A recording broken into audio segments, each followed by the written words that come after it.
வணக்கம். விரிவான செய்திகளை பார்ப்பதற்கு முன்னர் இந்நேரத்திற்கான தலைப்புச் செய்திகளை பார்க்கலாம். 48 ஆண்டுகளுக்கு பிறகு நடந்த தேர்தலில் மக்களவை சபாநாயகராக ஓம் பிர்லா தேர்வு.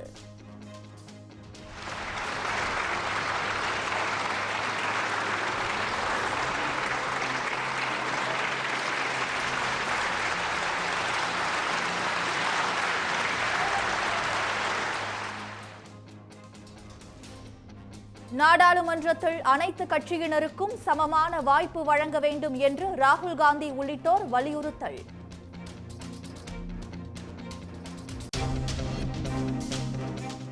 அவசர நிலை குறித்து சபாநாயகர் பேசியதால் மக்களவையில் கடும் அமளி. இந்திரா காந்தியை கண்டித்து பேசிய ஓம் பிர்லாவுக்கு எதிர்க்கட்சி உறுப்பினர்கள் கடும் எதிர்ப்பு.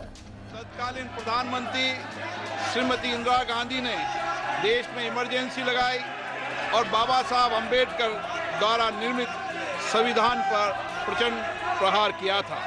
भारत की पहचान पूरी दुनिया में ஒன்றிய அரசு சாதிவாரி கணக்கெடுப்பை நடத்த வலியுறுத்தி சட்டப்பேரவையில் தனி தீர்மானம் நிறைவேற்றம். சட்டப்பேரவையில் நிறைவேற்றப்பட்ட தீர்மானத்தின் நகலுடன் பிரதமருக்கு முதலமைச்சர் மு க ஸ்டாலின் கடிதம்.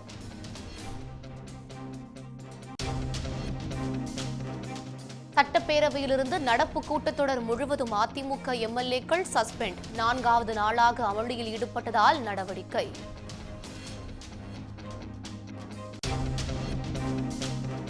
விக்கிரவாண்டி இடைத்தேர்தலில் போட்டியிடும் இறுதி வேட்பாளர் பட்டியல் வெளியீடு. திமுக, பாமக, நாம் தமிழர் கட்சி வேட்பாளர்கள் உள்ளிட்ட 29 பேர் போட்டி.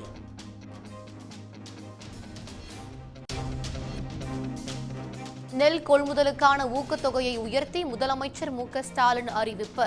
செப்டம்பர் 1ஆம் தேதி முதல் நெல்லை கொள்முதல் செய்யப்படும் என்று தகவல்.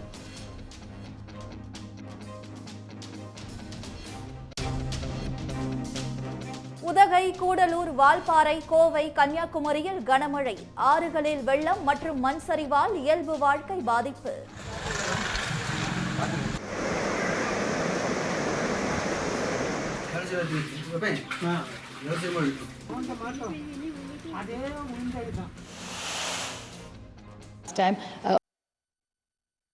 ஒன்றிய அரசு சாதிவாரி கணக்கெடுப்பை நடத்த வலியுறுத்தி தமிழ்நாடு சட்டப்பேரவையில் தனி தீர்மானம் நிறைவேற்றப்பட்டுள்ளது. இந்த தீர்மானத்தின் நகலை இணைத்து பிரதமர் மோடிக்கு முதலமைச்சர் மு க ஸ்டாலின் கடிதம் எழுதியுள்ளார். அண்மை காலமாக ஜாதிவாரி கணக்கெடுப்பு நடத்தப்பட வேண்டும் என்ற கோரிக்கை பரவலாக பேசப்பட்டு வருகிறது என்று கூறிய முதலமைச்சர், பன்ருட்டி பாமக சட்டமன்ற உறுப்பினர் கோக மணி ஜாதிவாரி கணக்கெடுப்பை மாநில அரசு நடத்த வேண்டும் என்று கோரியிருந்ததை நினைவு கூர்ந்தார். மக்கள் தொகை கணக்கெடுப்போடு ஜாதிவாரி கணக்கெடுப்பையும் எடுக்க வேண்டும் என்பதுதான் திமுகவின் நிலைப்பாடு என்று கூறிய முதலமைச்சர் மு க ஸ்டாலின், மக்கள் தொகை கணக்கெடுப்பு என்பது மக்கள் தொகை கணக்கெடுப்பு சட்டத்தின்படி ஒன்றிய அரசால் மேற்கொள்ளப்படுவது என்றார்.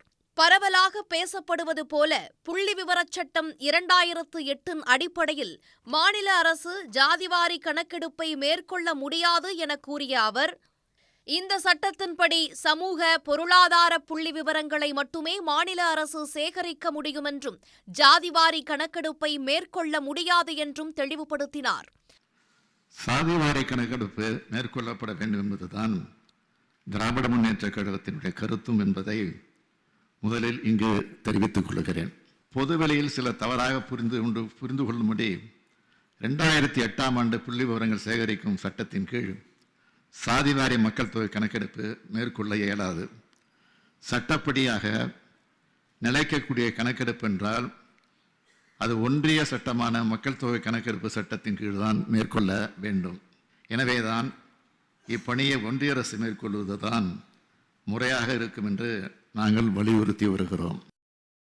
சட்டப்படி நிலைக்கக்கூடிய கணக்கெடுப்பு என்பது மக்கள் தொகை கணக்கெடுப்பு சட்டத்தின் கீழ் ஒன்றிய அரசு மேற்கொள்ளும் கணக்கெடுப்புதான் என்று கூறிய முதலமைச்சர், அரசமைப்பு சட்டப்பிரிவு 246 படி மக்கள் தொகை கணக்கெடுப்பு ஒன்றிய அரசின் பட்டியலில் வைக்கப்பட்டுள்ளதாகவும் குறிப்பிட்டார்.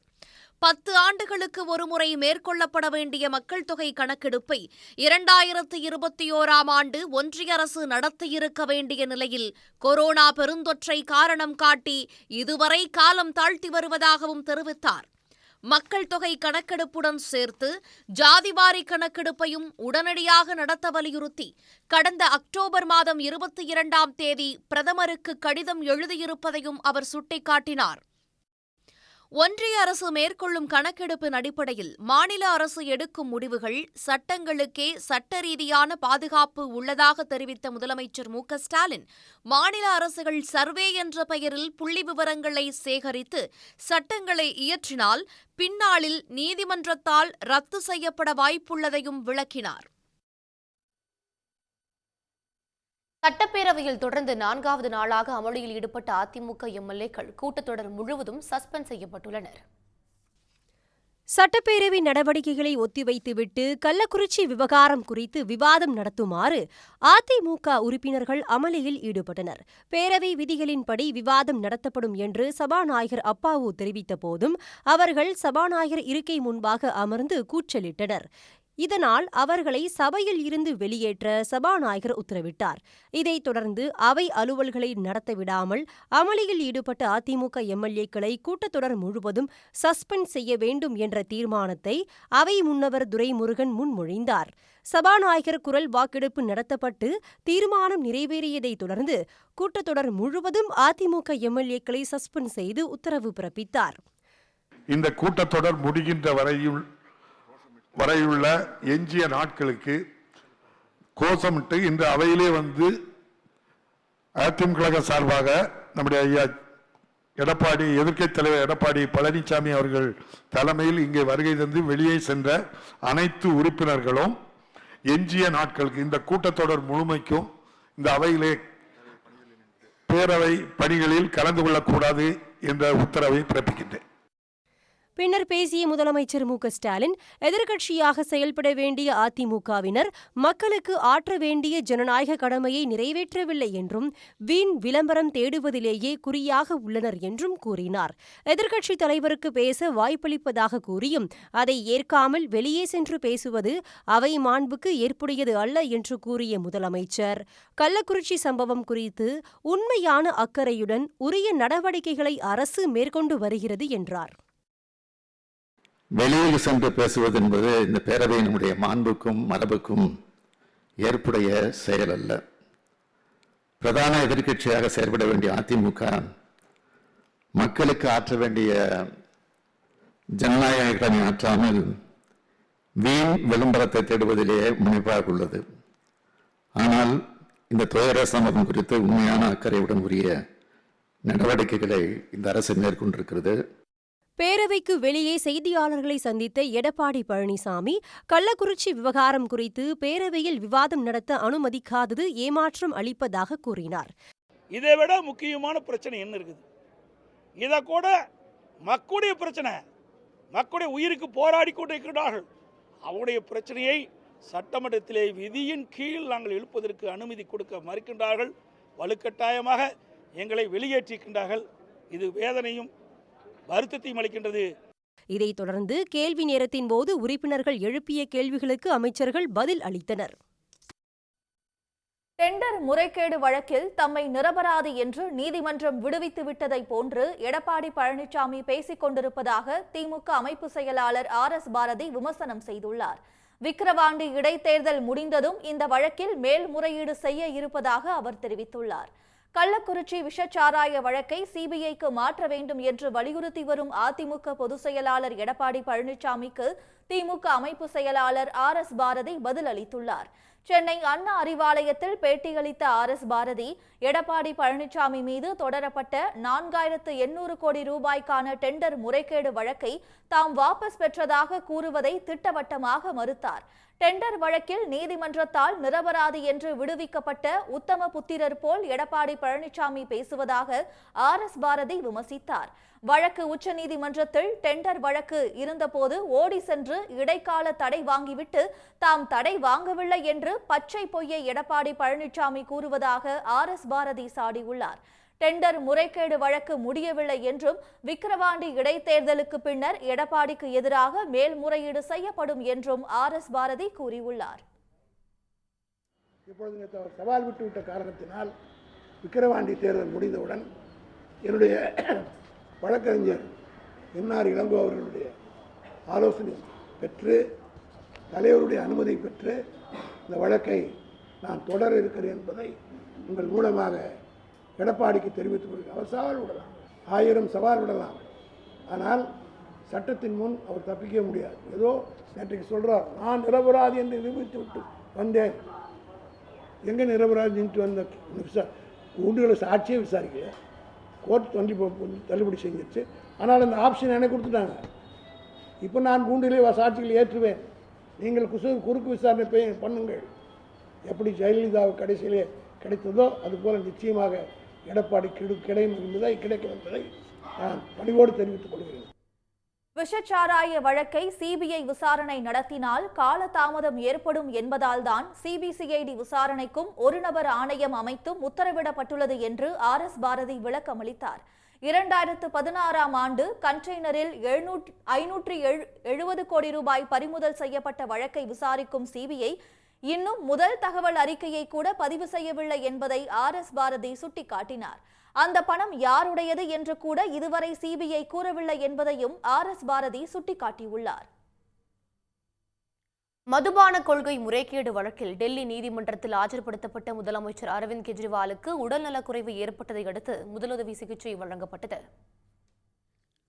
டெல்லி மதுபான கொள்கை முறைகேடு வழக்கில் கடந்த மார்ச் மாதம் 21ஆம் தேதி முதலமைச்சர் அரவிந்த் கெஜ்ரிவால் கைது செய்யப்பட்டு திகார் சிறையில் அடைக்கப்பட்டார்.